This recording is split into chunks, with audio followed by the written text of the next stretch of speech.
Hello everyone and welcome to Dutch Greybeard.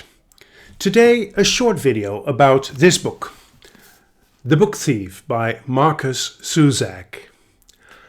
I first read this in August of 2011. After that I read two other books by this author. I Am the Messenger and Bridge of Clay. I Am the Messenger I read in February of 2020 and Bridge of Clay a month later, March 2020. I liked those books very much and they showed me that Markus Zusak is a master of form. His novels excel in the form in which they are written. At the end of my review of Bridge of Clay, I write, "In the past a book could not be impenetrable enough for me. Only then was it real literature, or so I thought. Now, a few years later, it is no longer that important to me. Style, story, linguistic virtuosity, that is what I'm passionate about. If I have to choose between form or story, I will choose the latter. Not that form is unimportant, on the contrary. Form is essential, but when the story is made subordinate to the form, and especially when that form does not provide much support and is used purely as a stylistic exercise, then I do lose interest. Something like that happened to me while reading Bridge of Clay. Definitely a special book, a beautiful book even, but too constricted because of its form. The Book Thief completely blew me away because form and story are perfectly integrated here and complement each other. This book holds the 13th place in my top 25 of my favorite books of all time. Here's the review I wrote back in 2011. The first 10 pages of this book are extremely strange. The next 10 are still a bit strange, and the other 530 are simply unparalleled. The style in which Zusak has cast his story is unusual, to say the least. But even though it is a bit awkward at first, it grows on you as you turn the pages. Even to such an extent that rereading a few sentences later on brings back to mind that feeling of euphoria I had while reading it. So, what is it that makes this book so strange? Well, to begin with, the narrator is death personified. I travel the globe, handing souls to the conveyor belt of eternity. Next to that, the book is full of sideways that seem to have no bearing on the story. Also, death occasionally speaks in metaphors that are difficult to follow. He, although it could just as well be a she, tells the story of Liesel Memminger. She lives in Moching, a fictional suburb of Munich in Nazi Germany. Just before the outbreak of the war, Liesel's mother places her 11-year-old daughter with the Huberman family in Himmel Street. Whoever named Himmel Street certainly had a healthy sense of irony. Not that it was a living hell, it wasn't, but it sure as hell wasn't heaven either. On the way to her foster family, her younger brother dies on the train. That's how death meets her for the first time. During his funeral, one of the gravediggers loses a book, the Gravedigger's Handbook.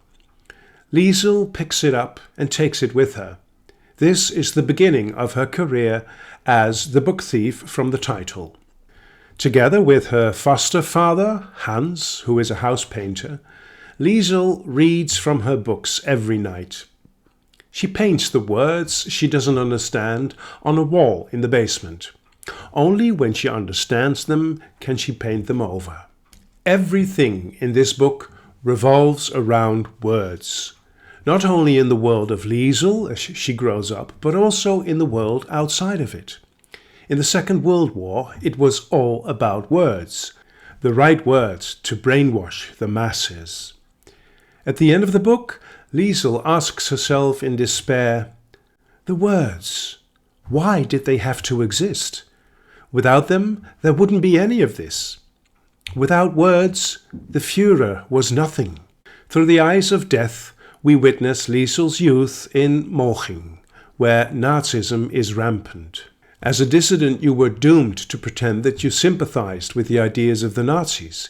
If you didn't, your life was no longer safe. The Huberman family takes in Max Vandenberg, a Jew who hides from the Nazis. He is the son of a man whom Hans befriended during the First World War. Words are also extremely important to Max. During his flight from his home to Hans Huberman's house, he read Hitler's Mein Kampf, hoping to escape the checkpoints. In Moching, he occasionally picks up the book again to browse through it. One evening, Liesel asks him if it is a good book. Max answers, "It's the best book ever. It saved my life." The depth of some scenes in The Book Thief is endless. Zusak tiptoes around the heavily charged theme of the Second World War with a certain lightness and humor. Although the story only briefly touches on the horrors in the camps, it reminded me of the movie La Vita è Bella every now and then. In this film, humor is linked in a completely legitimate way to the inhuman hardships in the Nazi camps. Still, the light and sometimes humorous tone never obscures the harsh reality. Death, for example, has this to say about man's business of war. I've seen so many young men over the years who think they are running at other young men. They're not. They're running at me. The Allied bombings begin, and in the bomb shelter on Himmel Street, Liesel manages to calm the people's fears by reading from one of her books, Words as Comfort.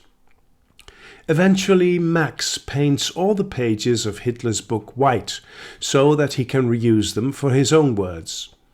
The title of his own book is The Word Shaker. During a Jewish march through Moching, Hans does something stupid. He offers one of the Jews a piece of bread. He is punished with a whipping.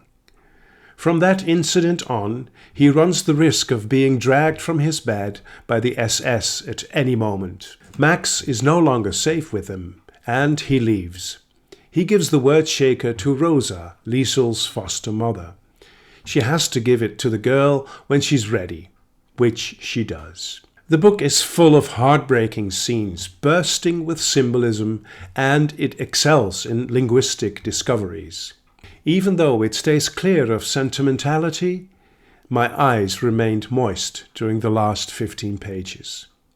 Few books are that good that they can do this.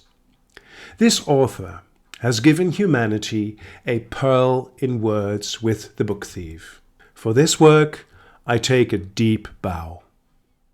Thank you for watching this video. Until we meet again at Dutch Greybeard.